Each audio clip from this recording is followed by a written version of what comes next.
السلام علیکم ورحمۃ اللہ وبرکاتہ۔ محترم ناظرین، ایک وقفے کے بعد پروگرام آپ کے مسائل میں محمد عبد المنتقم آپ کو دل کی گہرائیوں سے خوش آمدید کہتا ہوں۔ میں وقفے سے پہلے عرض کر رہا تھا کہ ایک مرحلہ استغفار کا ہوتا ہے اور ایک توبہ کا مرحلہ ہوتا ہے۔ تو توبہ کا جو مرحلہ ہے وہ اپنے اندر کچھ شرائط لیے ہوئے ہے، یعنی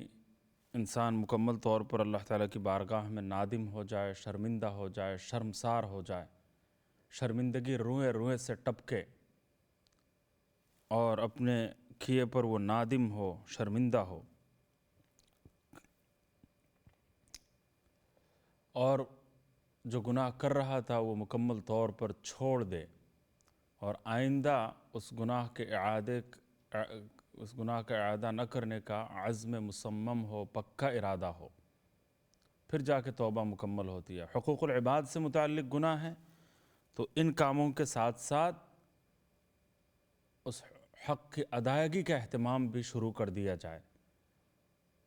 یعنی کبھی کبھی ایسا ہوتا ہے کہ قرضہ لیا ہوا ہے، کسی کا مالی حق کسی نے خراب کیا،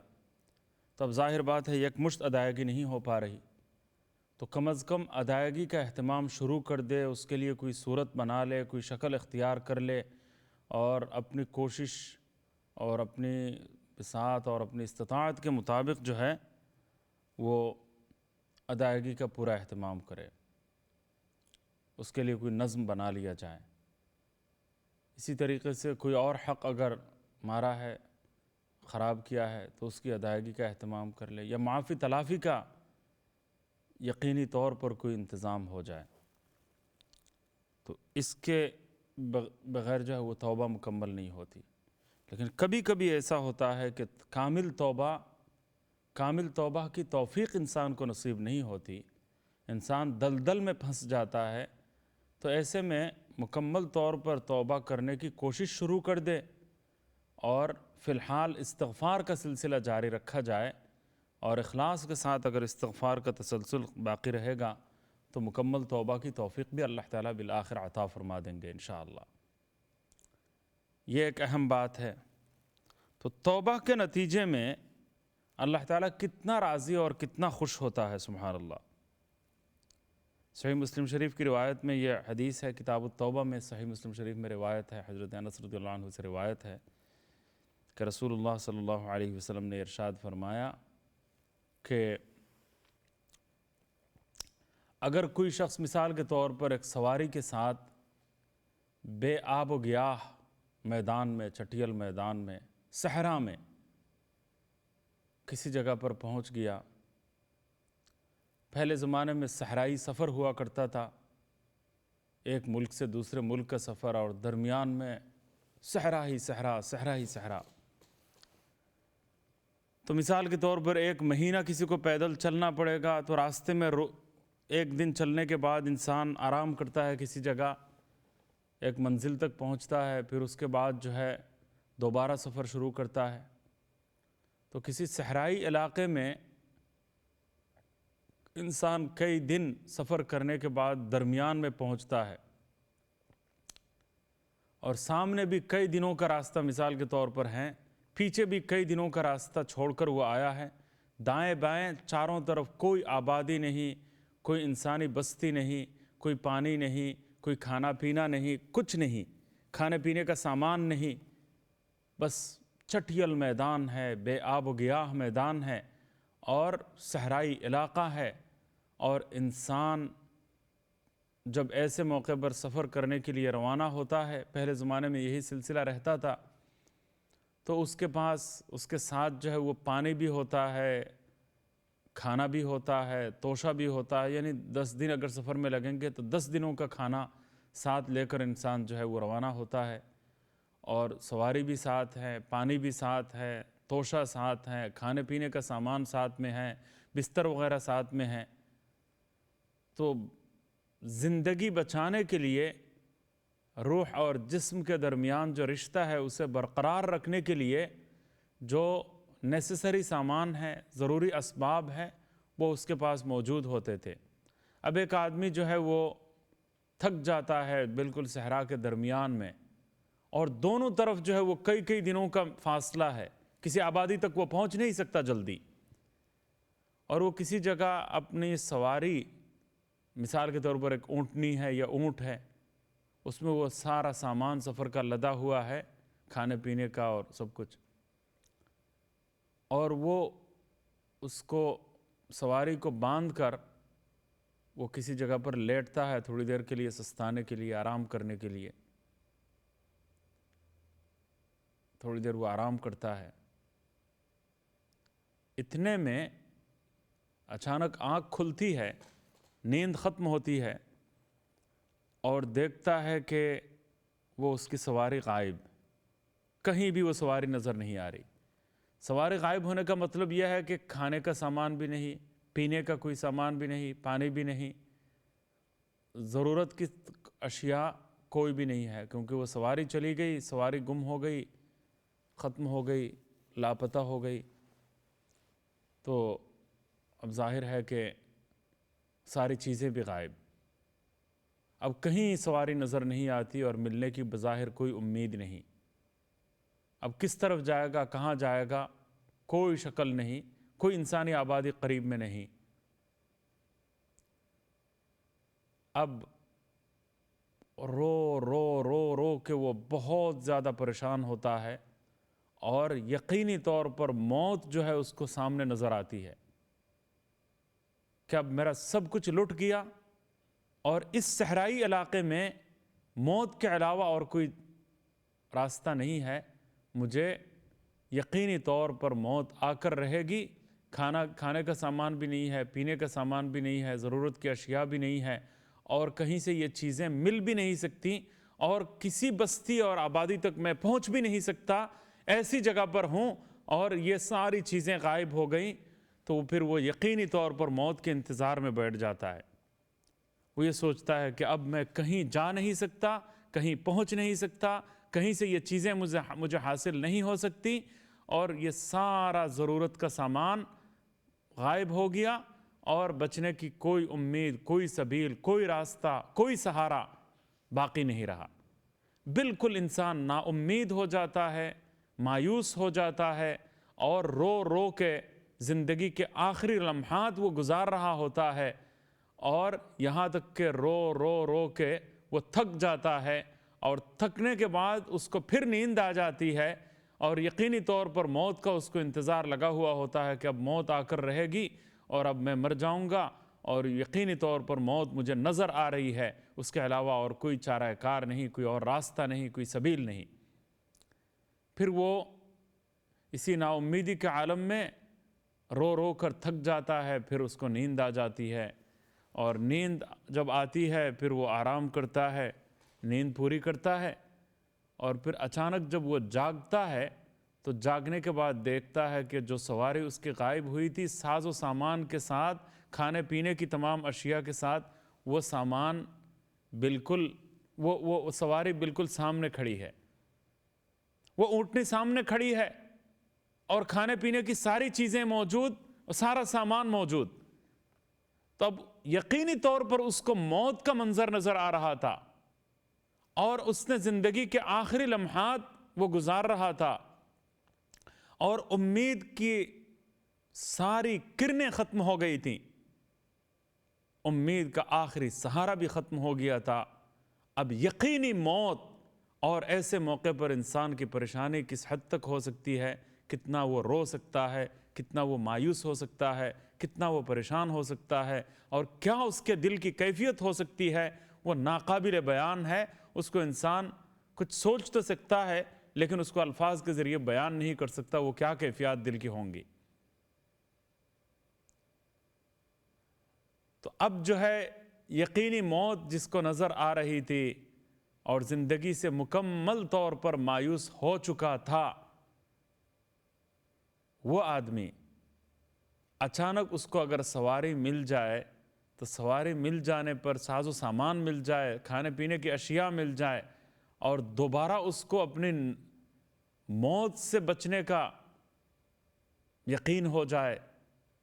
تو اس کو کتنی زیادہ خوشی ہوگی، کیا اس خوشی کو وہ بیان کر سکتا ہے کوئی الفاظ کے ذریعے؟ سبحان اللہ سبحان اللہ، میں تو رو رو کے کلمہ پڑھ کر میں سو گیا تھا کہ اب جو ہے اٹھنا نصیب نہیں ہوگا اور یقینی موت ہے، موت آ کر رہے گی۔ اب اچانک یہ چیز غیب سے کیسے آ گئی؟ تو وہ شدت فرحت سے، فرحت و انبساط کی ایسی کیفیت، خوشی اور سرشاری کی ایسی کیفیت کہ وہ بے قابو ہو جاتا ہے خوشی کے مارے کہ موت سے اچانک اس کو چھٹکارا مل گیا اور زندگی اس کو دوبارہ واپس مل گئی، اور انتہائی مایوسی سے اللہ تعالیٰ نے اس کو دوبارہ زندگی کو خوشی عطا فرما دی۔ تو اس کو اتنی خوشی ہوتی ہے، اتنی خوشی ہوتی ہے کہ خوشی کے مارے وہ یہ اللہ میاں سے کہتا ہے کہ یا اللہ تو میرا بندہ اور میں تیرا رب۔ وہ کہنا یہ تھا کہ تو میرا رب اور میں تیرا بندہ، تم میرا پالنے والا، تو میرا رب اور میں تیرا بندہ، یہ کہنا تھا اس کو۔ لیکن خوشی کے مارے اتنی زیادہ خوشی اس کو ملتی ہے کہ وہ یہ کہہ دیتا ہے کہ اللہم انت عبدی وانا ربک اخطأ من شدت الفرح۔ حدیث میں فرمایا جا رہا ہے کہ شدت فرحت کی وجہ سے، فرحت و خوشی کے شدت کی وجہ سے وہ اس کی زبان سے غلط الفاظ نکلتے ہیں۔ کہنا یہ چاہیے تھا کہ تو میرا رب اور میں تیرا بندہ، کہتا یہ ہے کہ تو میرا بندہ اور میں تیرا رب۔ تو ایسے الفاظ جب زبان سے نکلتے ہیں تو ایسے الفاظ کا نکلنا شدت فرحت کی انتہا کو سمجھانے کے لیے کافی ہے کہ فرحت و انبساط اور خوشی کی انتہا کتنی آخری انتہا تک انسان پہنچا ہے، تو کہ اس کو الفاظ کے ذریعے انسان بیان نہیں کر سکتا۔ سبحان اللہ۔ تو فرحت و انبساط کی انتہا ہونے کی بنا پر وہ یہ کہہ دیتا ہے کہ میں، تو اللہ تعالیٰ فرماتے ہیں، بات کو ذرا سمجھنے کی کوشش کیجئے۔ اللہ تعالیٰ حدیث میں رسول اللہ صلی اللہ علیہ وسلم فرما رہے ہیں کہ یہ آدمی کتنی خوشی کی وجہ سے ایسا جملہ اس کی زبان سے نکلتا ہے کہ یا اللہ تو میرا بندہ اور میں تیرا رب، یعنی الٹا کہہ دیا اس نے، تو میرا رب میں تیرا بندہ، یہ کہنا تھا اس کو، لیکن ہوش ٹھکانے میں نہیں ہے، اور خوشی کی ایسی غیر معمولی کیفیت کہ الفاظ زبان قابو میں نہیں، الفاظ قابو میں نہیں، کیفیات، دل کی کیفیات جو ہے وہ قابو میں نہیں، خوشی کے احساسات قابو میں نہیں،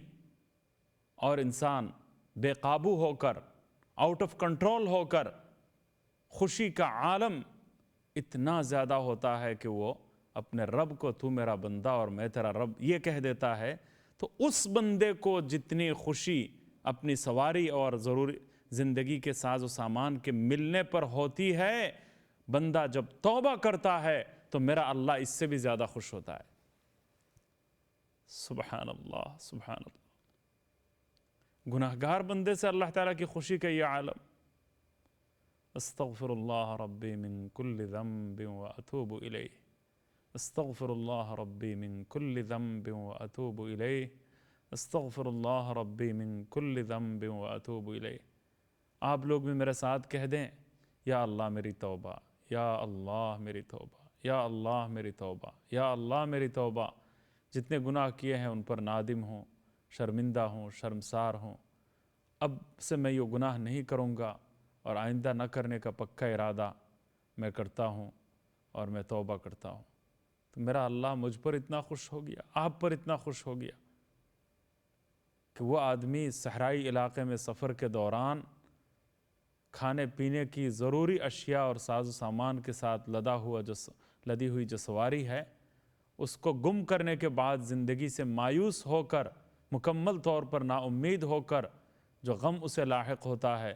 اور جو پریشانی ہوتی ہے، اور وہ رو رو کر بالکل سو جاتا ہے، اور جاگنے کے بعد اس کو اچانک سواری مل جاتی ہے، ساز و سامان مل جاتا ہے، کھانے پینے کی اشیاء مل جاتی ہیں، اور اس کو دوبارہ زندگی کی امید قائم ہو جاتی ہے، اور وہ موت کے ہاتھ سے گویا بچ جاتا ہے اور اس کو غیر معمولی خوشی حاصل ہوتی ہے، اور اتنی خوشی ہوتی ہے کہ وہ یہ کہنا ہوتا، دل میں یہ خیال آتا ہے کہ یا اللہ تو میرا رب اور میں تیرا بندہ، اس کا الٹ وہ کہہ دیتا ہے کہ تو میرا بندہ اور میں تیرا رب. تو اس بندے کی جو خوشی ہے، ایسے انسان کی جو خوشی ہے، اس خوشی کو الفاظ کے ذریعے کوئی بیان نہیں کر سکتا. حدیث میں رسول اللہ صلی اللہ علیہ وسلم نے اس مثال کے ذریعے واضح فرمایا کہ توبہ کرنے پر اللہ تعالیٰ اس سے بھی زیادہ خوش ہوتا ہے، اس سے بھی زیادہ خوش ہوتا ہے. سبحان اللہ العظیم، سبحان اللہ العظیم. تو توبہ کا پہلا مرحلہ استغفار ہے، معافی مانگنا. تو استغفار کے بہت سارے الفاظ ہیں. استغفار کے نتیجے میں تمام پریشانیوں سے اللہ تعالیٰ نجات عطا فرماتا ہے.